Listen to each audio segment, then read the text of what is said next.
And welcome. Good morning. Good morning. Good morning. Oh, I'm so glad you're all here. We've got a great show lined up for you for today. Stick around until the end because remember, in this Vision Alignment show, we talk about how important it is to have our core beliefs, our core values aligned with our vision. That is so important for us all to understand. Sometimes we need to change our vision. Sometimes we need to adapt our vision to others. So I want to make sure that you all understand the whole premise of this show is to do just that. Sometimes we need to take the blinders off. Sometimes we need to put those blinders on so we can stay focused on our vision. Somebody that's going to join us. Actually, I'm going to talk about the shows that we have coming up after today. But first, I want to get to our special guest for today. I can't tell you how excited I am to have Cheryl Knowlton on the show with us today. Come on in, Cheryl. Hi, Brian. Good morning, everybody. Good morning. It's so good to see you this morning. Thank you so much for being on. Thank you for having me. I'm so excited to be here. Absolutely. So tell me, Cheryl, what is your first recollection of knowing your vision? My first recollection of the embodiment, literally, of my vision was the moment I held my first daughter in my arms. Oh, wow. All I wanted to do was be a mother, and all of my decisions and my vision growing up and as an adult have all formulated on how to best serve that beautiful tiny human. And she was joined by 3 additional beautiful sisters, my 4 Disney princesses, and all of my professional decisions, all of my personal decisions revolved around how can I be the very, very best mother in the whole wide world to these 4 beautiful humans. If you want to hear more, stay right there.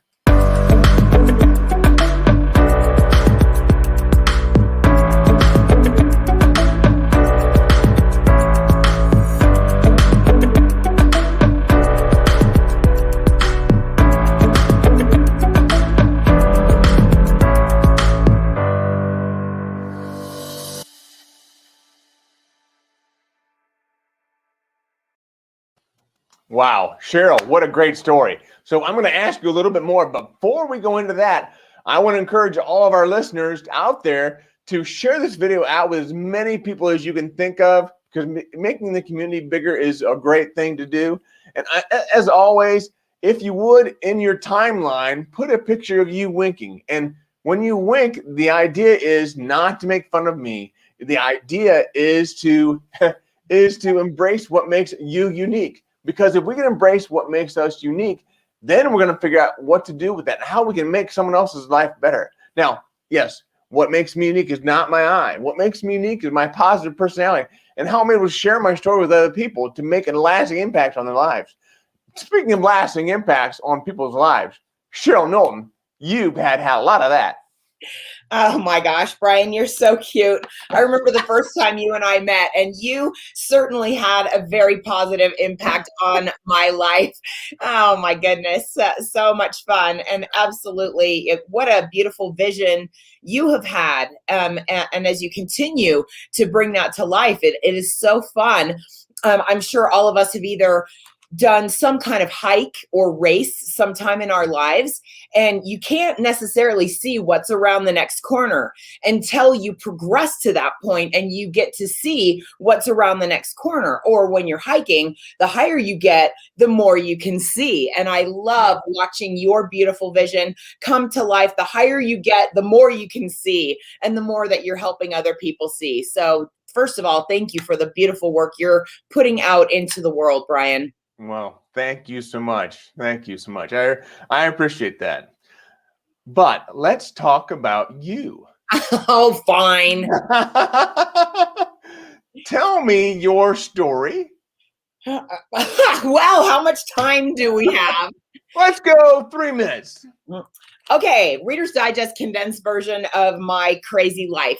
I was born in Novato, California in 1968, a year of a little bit of upheaval and turmoil in the United States, and certainly upheaval and turmoil for my biological parents, who were teenagers in no position to get married.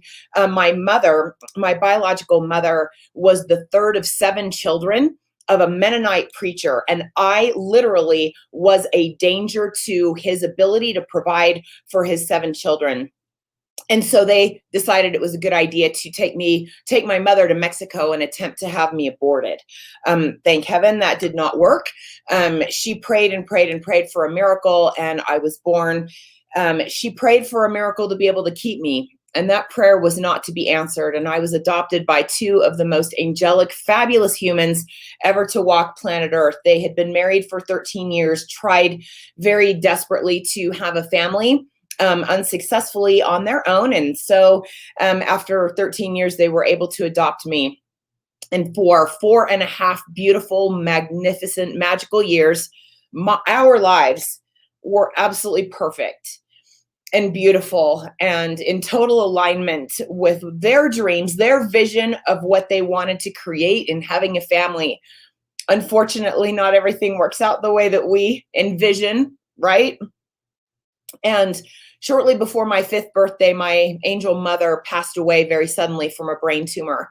And my poor dad, not knowing what in the world to do and how to raise this child by himself, he was a little bit lost.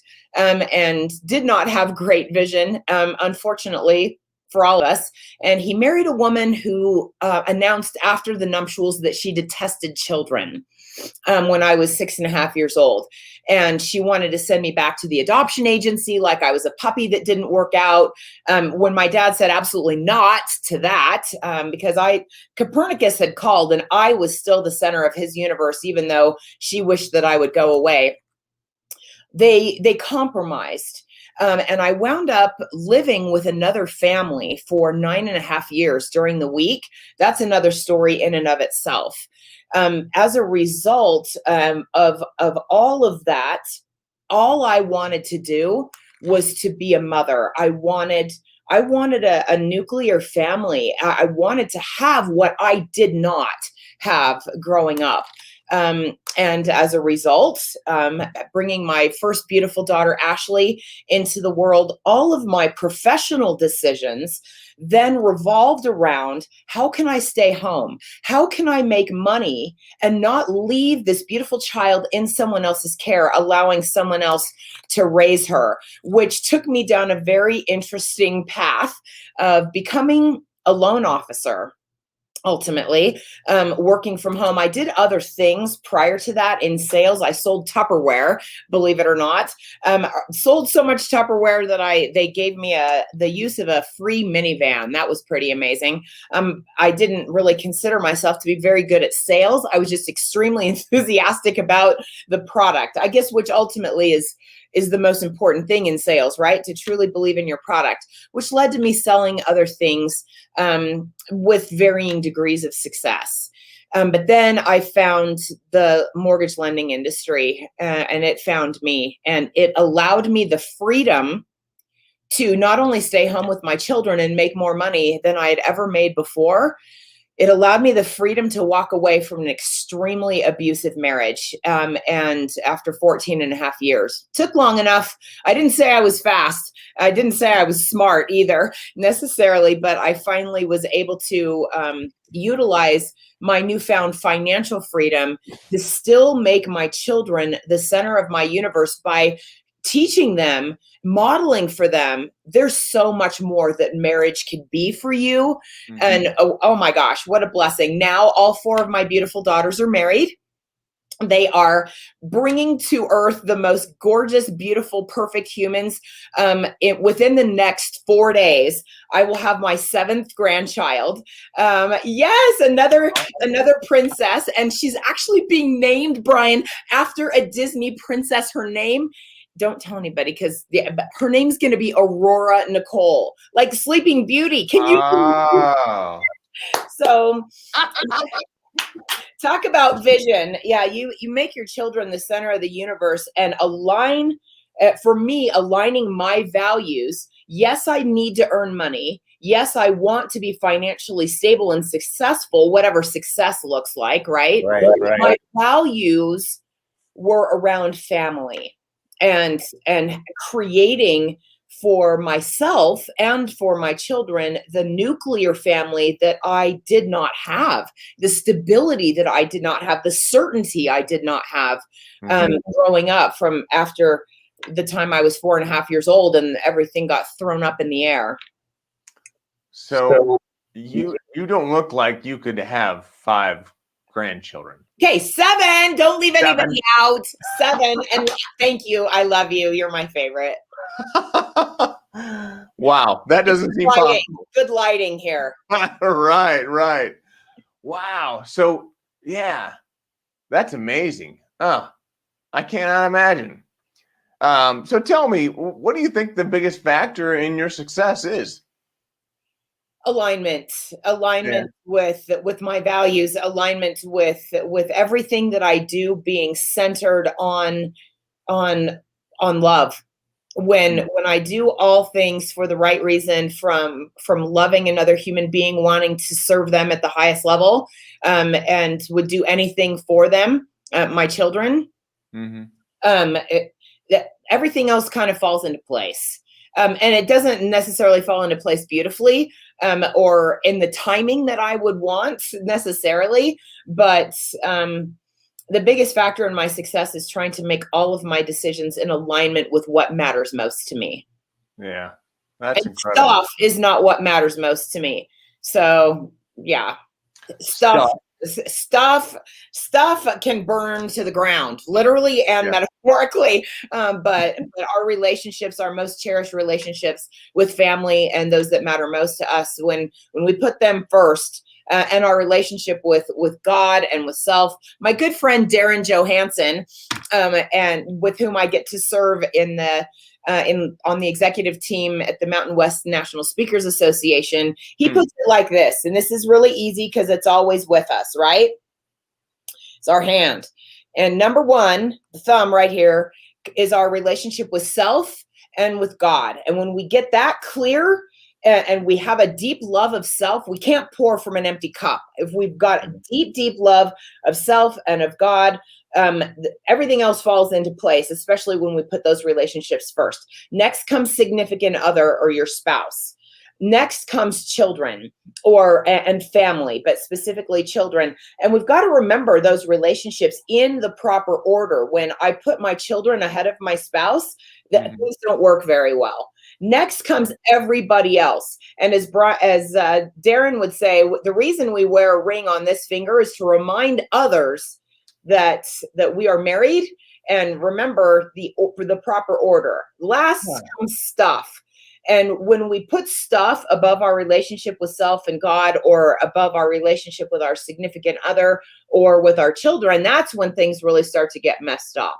So remembering the proper order, I've got this with me all the time, and it helps me. I've got to check in and remember that literally on a daily basis. Right. That is very interesting.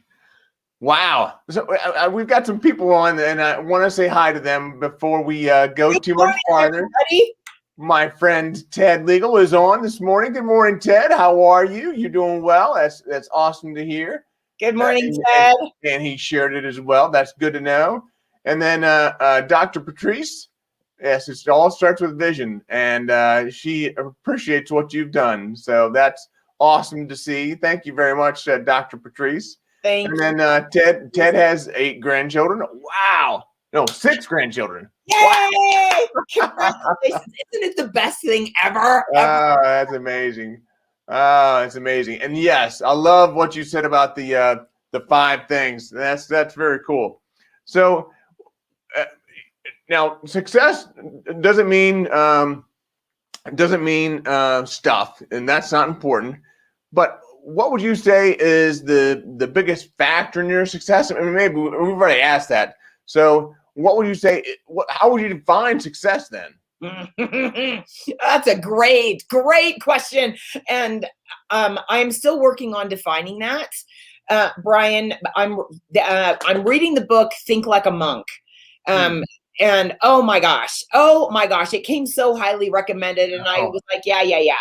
He focuses so beautifully on living like a monk, and how everything material, the things that we all work so hard for, slave so hard for, all of those things are stripped from them as soon as they walk in the door, including their personal appearance. They shave their heads. They're given 2 robes, one to wear, one to wash.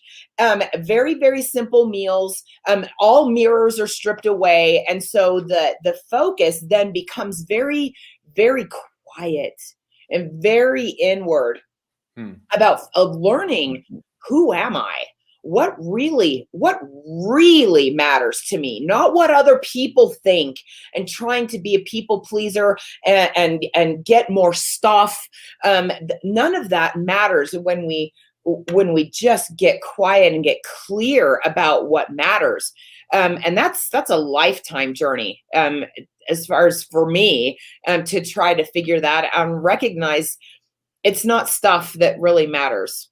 Marie Kondo helped me to realize that, and to pick up every single thing and go, does this bring me joy? If it does, I'm keeping it. If it doesn't, I joyfully give it to someone else, clearing up space physically and spiritually, emotionally, for more abundance, more things to come into our life that actually really matter. Wow, I love your energy. It's awesome. Especially at this hour, right? So tell me, you talked about this book, the book called Think Like a Monk. That must be a good book, and one we should probably all pick up. I tell you, my wife is beginning to wonder how many books I really need, because every time I come on with someone like you, there's always another book that comes out of it. So, but you have books as well. I do. And I was so excited early this morning to be able to get the amazing news. Hang on. So I've written 2, but there's something really super significant that I haven't even been able to. I texted my family, but I haven't even been able to tell my husband because he's still sleeping. My first book, Burn the Hamster Wheel: Stress Management Strategies for Today's Real Estate Professional. As of today, Brian, this morning, I'm still like, why did I put on mascara? Little old me, I have a book on Audible. Awesome? It's been on Amazon for about 6 months, maybe longer. But as of today, this morning, I feel like Kermit the Frog. That I'm so excited. Good for you. And I wrote this book because I made every mistake in the book, as I was trying to learn how to be a real estate professional. So fast forward 22 years from getting into the mortgage lending side, I then became a mortgage broker, was on the wholesale side of lending. Then I got into real estate, which is not the most family-centric or sane-centric profession in the world. 93% of realtors are no longer in in the industry after 2 years. That is if I told you there's a 93% chance you were going to win the lottery today, you'd probably be pretty excited about those odds. 93% failure rate is terrible. And so I set about on a journey to educate realtors how to stay, first of all, out of jail, out of court, and out of trouble from a risk management standpoint. But then I realized that there was more, which was why I wrote this book, so that I could tap into stress management strategies, because and there's a reason I called it Burn the Hamster Wheel. Running faster on the hamster wheel is not going to get us to our destination any faster, and I am living proof of that. So yeah, I wrote that book because of all the mistakes that I made in my journey to try to keep my family first, and then make all of my other decisions, including how to manage and utilize my time, which is our biggest challenge, right? So our non-renewable asset is our time. How we manage that is the essence of life. Yeah. Yeah. So in terms of managing all those things, you have some websites as well, right? I do. I have my primary speaking website, which is Cheryl Knows, CherylKnows.com. Yep. And that talks a little bit about the depth and breadth of what I do in terms of my national speaking on the compliance side. But then I also, in the last year, have developed a beautiful 3-day retreat model for realtors called Burnout to Bliss, Brilliant Breakthroughs. And that website is brilliant, www.brilliant-breakthroughs.com. And that has been such an exciting and wonderful journey, sitting at the feet of my coach, who has taught me everything that I need to know. And of course, met her through NSA. Hooray for National Speakers Association. Oh, that's awesome. Learning how to develop this model so that I could go much deeper with people and take them on a journey of true self-discovery. And honestly, it was kind of like feeling like I was preparing a Thanksgiving dinner for other people that I had no intention of eating, and being so completely filled myself. So I've now done 3, looking forward to the next one at the very end of April. And just had one of my friends who went through it tell me that it absolutely changed her life. That is all the motivation I need to keep going. Isn't that awesome? I know. Isn't it fun? Yeah. Well, it sounds like you've gotten a lot of advice in the past. What's the best advice you've ever gotten? Oh my gosh. I don't know about the best advice I've ever gotten, but I can tell you the best advice I've gotten in the last 24 hours. I have 3 coaches, and they all work together. I have my primary business coach and mentor, Michelle Villalobos. She's my magical unicorn in my life. And through her, I met a fabulous human by the name of Dr. Aaron Wilkerson. And Dr. Aaron and I, he's my mindset coach, and we meet every week for 90 minutes. And last night we were talking about the fact that you might have noticed I have a little bit of energy.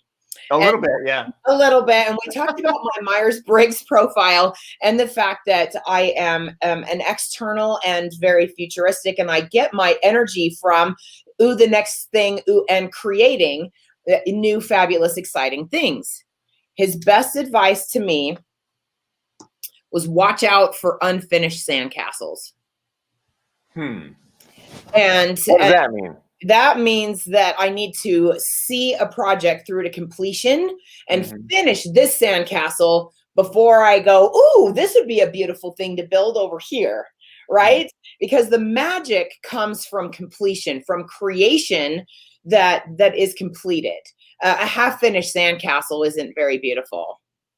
Yeah, but I see a lot of what you do, and you finish a lot of things. I mean, you've ran how many half marathons?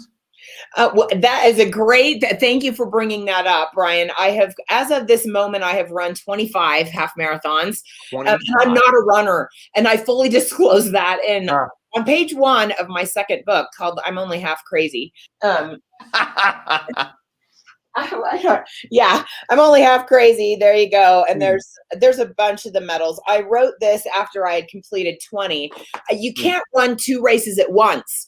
And Dr. Aaron actually reminded me of that. If mm. I'm in the middle of one race, just when it starts to get difficult and hard and mile 7 and it starts to get uphill and I'm sweaty and I'm tired and I find out, ooh, there's another race over there. I'm going to go sign up for that one. The medal is at the end of this Mm. race. And in order to get it, I've got to finish this race before I start a new one. So focus is a big challenge for me. But as I become more aware of it, that's the first key to fixing anything, right? Is create more awareness around the thing Right. so that we can then go, and approach it with curiosity and ask valuable and important questions. Why am I doing this? And why am I really doing this? And to go deeper and deeper with that until we can tap into what's motivating my behavior. Why am I doing this thing? Yeah. And so realizing and recognizing, my former boss was the one who taught me a Mr. Miyagi principle, right? The wisdom of Mr. Miyagi, right? Focus, Yeah. grasshopper. So I need to focus, grasshopper. And he actually sent me that meme and printed it and put it on my computer and stuff, trying to be very subtle Wow. about the fact. I mean, infusing all things with humor makes it Mm. more fun, right? But Oh, really, yeah. truly, we get more done when we focus. And Wow. that which we focus on expands, grows, and Yeah. becomes beautiful. Absolutely. So you talk a lot about focus, you talk a lot about visions, but in regards to blind spots, who do you have that helps you to see your blind spots? Oh my gosh! So I'm so glad you asked that. Um, so as part of my retreat model that I created what are called the 12 killer bees. Hmm. And blind spots is one of them, and beliefs is another, and burnout. We're not going to go into all those, but I love this question. Dr. Aaron is probably my best resource for helping me to identify my blind spots and helping me see things from an entirely different way. He has this way of asking these amazing questions that are like, whoa, wow. Well, yeah. Like what? Like slowing down to speed up, and asking with curiosity, what's really going on here, and why did I do that, Hmm. and what did I get out of it, and it came apparently from Tony Robbins, but I've never heard Tony Robbins speak to this point. It was Dr. Aaron giving Tony Robbins proper attribution, who taught me about the 6 fundamental human needs. And just Google it, 6 fundamental human needs, Tony All right. Robbins. And there's I got to write that down. What's that? I got to write that down. Yes, it's beautiful, and that was the beginning of cracking open my whole beliefs, and my blind spots, recognizing things that were actually blind spots. As you look at those 6 fundamental human needs, which starts with certainty, we all need a certain degree of certainty that we're going to have food, clothing, and shelter, air to breathe. We need that. But then once we have those things, then we get bored. So that leads to the second one, which is uncertainty. We need variety. We need excitement. We need fun. And sometimes those two things can clash. If one person in the relationship needs, any kind of relationship, if one needs certainty to a tremendous extent, and that means having $500,000 in the bank, and the other needs variety and fun and wants to travel, that can lead to a misalignment of expectations, a misalignment of how we utilize resources, and then we don't communicate, and then everything falls apart, right? So, but looking at all 6, the more a certain thing meets all 6 human needs, the more likely it is to become an addiction. And In a good way? but both. It can be very, very healthy, but when he introduced that concept to me, I said, holy cow, that could be a person. And that could be an unhealthy thing. And he said, absolutely. And that is what cracked me open to a blind spot that I did not realize I had. And so, yeah, Dr. Aaron absolutely has been a life changer for me in terms of helping me to recognize these blind spots and then helping me to navigate around them to a tremendous extent. Interesting. So you've got a lot of energy. You spend a lot of energy off in all that you do, but there's got to be a time where you go back and you recharge. How do you recharge? Disney World. Of course. Disney World and all things Disney. So, and that's another story for another day.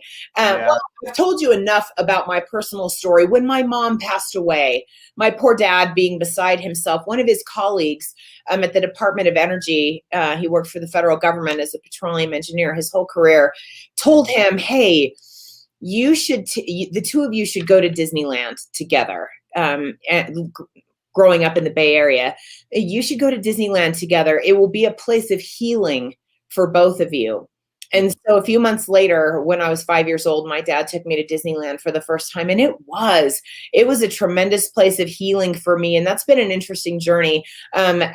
You can see some of my Disney-ness, but there's so much that I can't be at Disney World every day. I was there last week. My husband and I went to celebrate our 19th wedding anniversary. My Prince Charming, my fabulous husband. And yeah, now that we've been married for 19 years, not the father of my children. And he supports my addiction. And yeah, I have at least 10 hidden Mickeys on me at all times. Oh, there's one right there. Look at that. I love it. So yeah, all things Disney in any form. For so many reasons. For those of you who are not familiar with the story of how Mickey Mouse was created, long story short, Walt Disney had just lost everything. His personal and professional relationships and his one very successful commercial endeavor, which was Oswald the Lucky Rabbit of all things. And it was in that space when his back was against the wall and he had literally just lost everything, that Mickey Mouse was born on a train. And what will come out of each of us when our backs are against the wall? What can we create? What can we bring into the world to absolutely change the world? And to be a light and a blessing and a joy to millions and millions of people potentially. When our backs are against the wall, what will we create? I love that question. Yeah. Oh yeah. That's incredible. So this time has gone by so quickly. What? Are we done? Oh man. So thank you so much for being on today. I really appreciate it. Oh, Brian, you're so welcome. And I hope that everyone will keep listening because Brian is brilliant and amazing. And so most of us need to clear off the lens of our all of our video taking devices, our cameras. We sometimes just taking a little cleansing wipe and wiping it off literally and metaphorically will help us have better vision. And sometimes it's as simple as that. So to have a clearer vision of what it is that we want and see things in a whole new way, right? Yep. I agree. That's what it's all about. So let's see. There's another comment here, I think. Oh yeah, Rhonda Ben Scooters comes on. She said another great show. So yes, she's a way to go, Brian. Way to go. Awesome. Well, I'm going to wave you off, but I want you to go back into the green room, and you can have as many snacks as you want while you're there.